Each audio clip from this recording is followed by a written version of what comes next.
Bismillahirrahmanirrahim. Assalamualaikum warahmatullahi wabarakatuh. Waalaikumsalam warahmatullahi wabarakatuh. Kami dari kelompok 8 ingin akan mempresentasikan integrasi Internet of Things dan Cyber Physical System, implementasi dalam smart home dan smart grid serta tantangan keamanannya. Sebelum kami menyampaikan kepada materinya, izinkan kami untuk memperkenalkan diri kami masing-masing. Oke, boleh next. Oke. Next slide. Ada saya Ahmad Hoiron serta teman-teman saya. Ada Ya, saya Davin Aditya Duha. Saya Fauzan Rizky Pratama. Saya Putri Dea Ramadhani. baik, karena sudah memperkenalkan diri, pertama-tama sebelum kami memasuki materinya, kami akan menjelaskan sedikit tentang fitur-fitur yang ada di MS Word, yang mana akan dijelaskan oleh teman saya kepada saudara Davin. Persilahkan. Oke, baik teman-teman. Kali ini saya akan menjelaskan tentang fitur dari Microsoft Word. Menggunakan Microsoft Word untuk penulisannya dengan menggunakan fitur-fitur dari Microsoft Word. Seperti heading, penomoran, graphic chart, menambahkan referensi dari Mendeley yang terhubung ke Microsoft Word, table of content yang digunakan untuk daftar isi, daftar gambar, dan daftar tabel, dan lain-lainnya. Berikut adalah contoh-contoh dari fitur-fitur tersebut. Seperti yang pertama ada heading. Nah, heading ini, yang pertama heading pertama. Heading pertama ini adalah untuk bab 4 yang di sini contohnya. Yang kedua ada heading kedua, yaitu 1.1. Nah, ini di sini kan tulisannya 1.1, tapi di sini 4.1. Itu karena di sini masuk ke bab 4. Jadi, heading 2 ini ngikutin dari heading 1. Semisal heading 1-nya itu bab 1, maka heading 2-nya juga 1.1. Ini kenapa 4.1? Karena heading 1-nya itu bab 4. Yang ketiga ada heading ketiga yaitu 1.1.1. Nah, di sini ada 4.1.1 dikarenakan eh, dia nyambung ke heading kedua. Jadi, karena heading keduanya itu 4.1, maka heading ketiganya itu 4.1.1. Semisalkan heading 2-nya itu 4.2, maka heading ketiganya 4.2.1, dan seterusnya. Nah, kemudian fitur kedua yang kami gunakan adalah fitur page number. Nah, fitur page number ini di sini ada semacam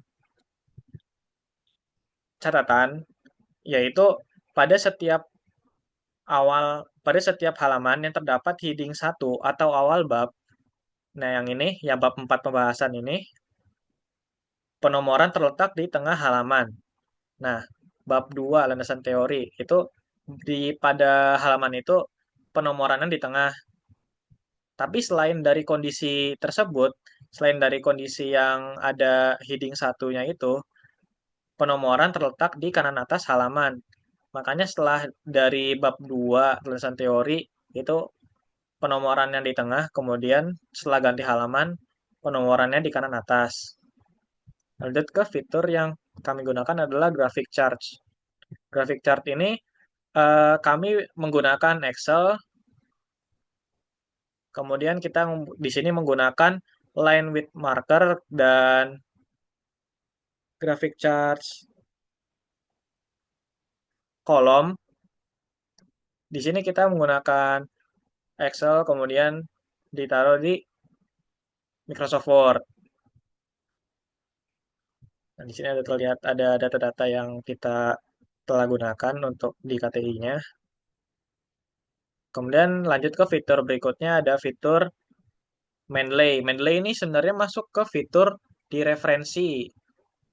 Nah, ini Mendeley ini adalah aplikasi pihak ketiga.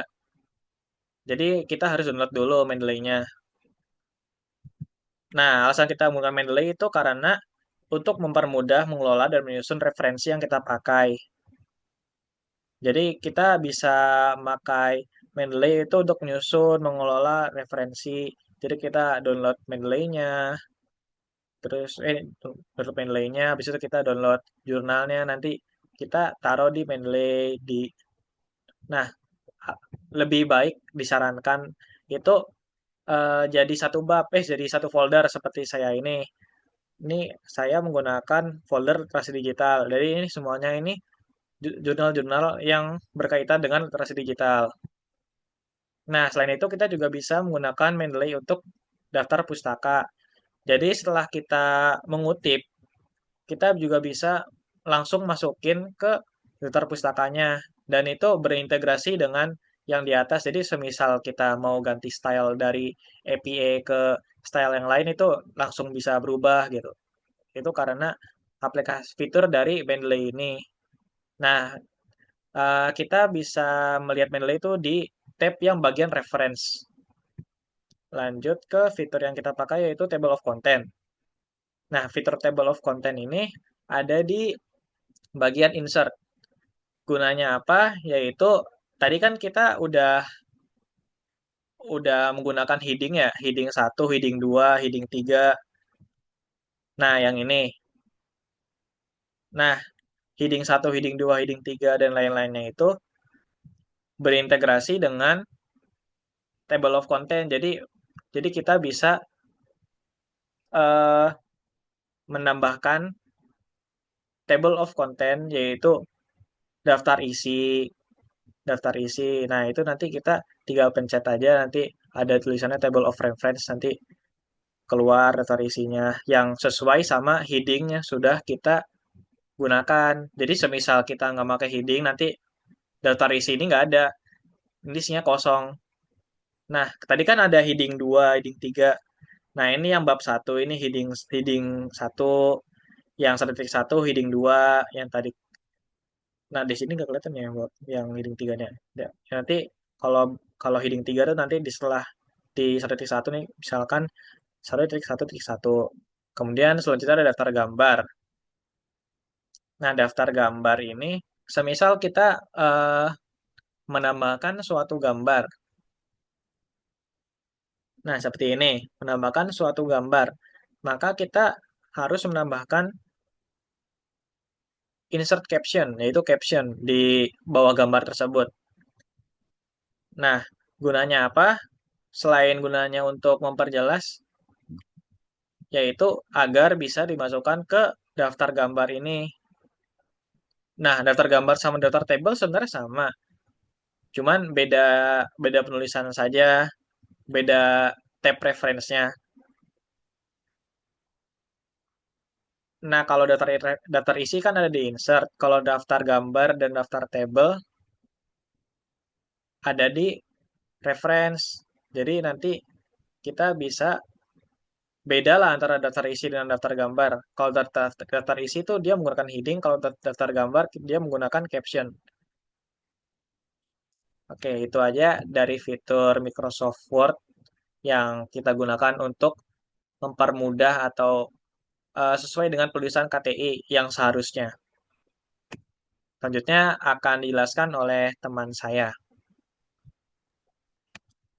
Baik, saya akan menjelaskan bagian pendahuluan pada karya tulis ilmiah ini. Untuk latar belakang, Internet of Things atau IoT dan Cyber Physical System atau CPS memiliki peran utama dalam pengembangan sistem smart home dan smart grid.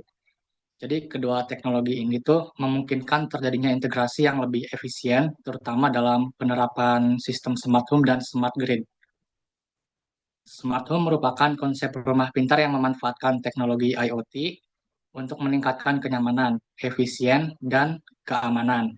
Sedangkan smart grid merupakan jaringan listrik cerdas yang memanfaatkan IoT untuk meningkatkan keandalan dan efisiensi dengan sistem ini, maka pengelolaan energi bisa dilakukan secara lebih fleksibel.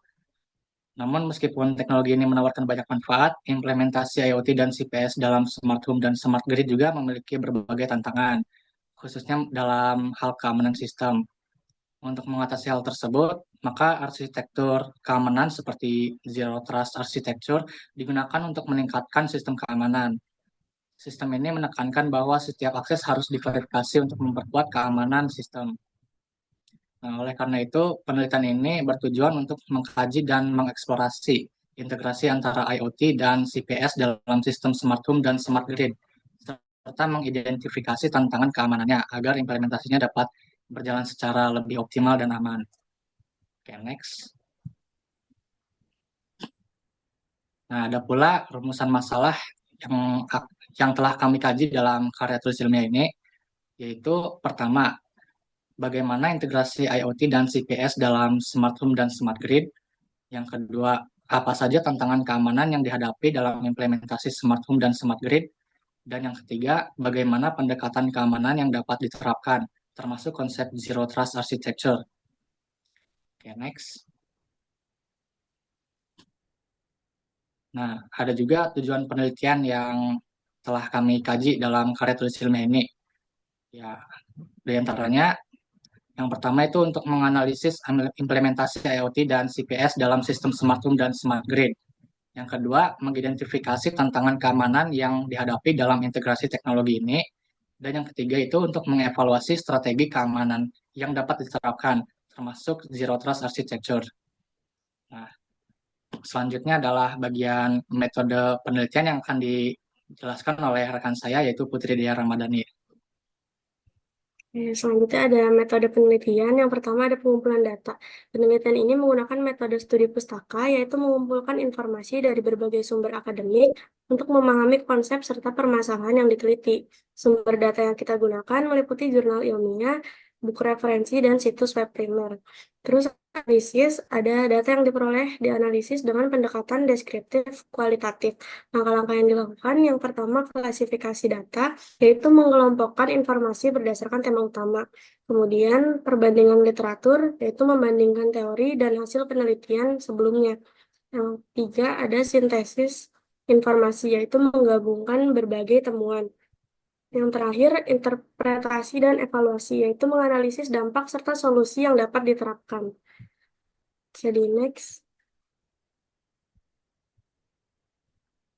Selanjutnya ada hasil dari penelitiannya, IoT dalam smart home dan smart grid. Yang pertama ada smart home. Penerapan IoT mampu meningkatkan efisiensi energi hingga 30% serta meningkatkan keamanan rumah hingga 85%. Berdasarkan data yang ditunjukkan tersebut membuktikan bahwa penerapan IoT dalam smart home membawa dampak positif dalam berbagai aspek. Efisiensi energi meningkat secara signifikan, sementara tingkat keamanan dan kenyamanan penghuni rumah juga melonjak. Lalu smart grid. IoT berperan penting dalam smart grid dengan mengumpulkan data secara real-time dari berbagai sensor dan perangkat yang terhubung. Data ini digunakan untuk memantau konsumsi energi, mendeteksi gangguan, dan mengoptimalkan distribusi energi. Di sisi lain, CPS memanfaatkan data tersebut untuk mengatur aliran energi secara otomatis dan dinamis, menyeimbangkan permintaan dan pasokan, serta mempercepat pemulihan saat terjadi gangguan. Kombinasi IoT dan CPS juga memungkinkan integrasi energi terbarukan dan pengelolaan sistem penyimpanan energi secara efisien. Selanjutnya, ada tantangan keamanan. Dari data yang kita tunjukkan tersebut menunjukkan bahwa tren kejahatan cyber terus meningkat setiap tahun, dengan phishing dan ransomware sebagai ancaman utama. Serangan ini tidak hanya berdampak pada individu, tetapi juga pada perusahaan dan institusi besar. Oleh karena itu, strategi yang lebih efektif dan berkelanjutan sangat diperlukan untuk mengatasi ancaman ini, baik melalui peningkatan kesadaran pengguna, penerapan teknologi keamanan yang lebih canggih, atau kebijakan regulasi yang lebih ketat. Yang selanjutnya akan dijelaskan oleh Hairan. Baik, untuk selanjutnya ada implementasi ZTA. ZTA adalah pendekatan keamanan yang mengasumsikan bahwa tidak ada sistem yang sepenuhnya terpercaya, sehingga setiap akses harus diverifikasi harus diverifikasi secara ketat. Dalam smart home dan smart grid, penerapan ZTA mencakup autentifikasi berlapis seperti fingerprint, wajah kita, lalu suara, dan masih banyak lagi. lalu ada pemantauan berkelanjutan. Yang ketiga adalah kontrol akses yang ketat. Dan bisa dilihat sendiri di sini kami sudah menyediakan data implementasi ZTA dari tahun ke tahun, yang mana di tahun 2021 dengan warnanya sendiri, ya warna biru menjelaskan tentang perusahaan teknologi, warna oranye dengan yang mana digunakan oleh pemerintah, sedangkan warna abu-abu digunakan oleh militer dan warna kuning digunakan oleh institusi keuangan. Yang mana dari tahun ke tahun perusahaan teknologi lebih menggunakan ZTA daripada militer dan pemerintahan. Well, yang lainnya masih naik tapi lebih masih di bawah perusahaan teknologi dan institusi keuangan. Data di atas menunjukkan bahwa implementasi Zero Trust Architecture atau ZTA mengalami pertumbuhan yang signifikan di berbagai sektor, terutama dalam perusahaan teknologi dan institusi keuangan yang telah mencapai tingkat adopsi tertinggi. Seperti yang saya bilang tadi. Oke, boleh next.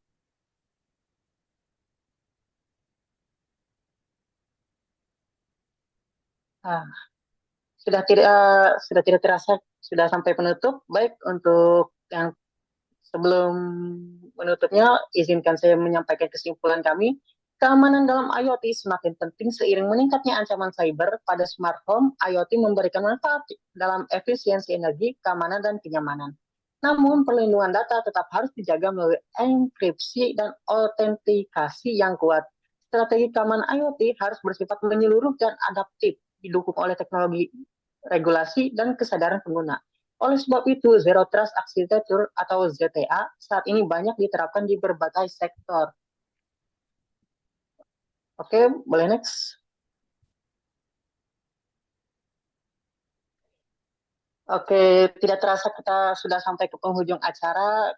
Terima kasih juga kepada teman-teman yang sudah menjelaskan, terutama fitur MS Word tersebut, yang mana mungkin kalian, para penonton sekalian, masih mengetik secara manual tentang table of content, daftar pustaka. Setelah kalian tahu Mendeley ini, mungkin kalian bisa coba-coba yang mana lebih praktis ya kan? Iya. Sama menggunakan table of content, chart, dan grafik. Banyak sekali. Wah, terima kasih juga kepada Pak Diki yang sudah mau menonton. Kami dari kelompok 8 izin pamit. Wassalamualaikum warahmatullahi wabarakatuh.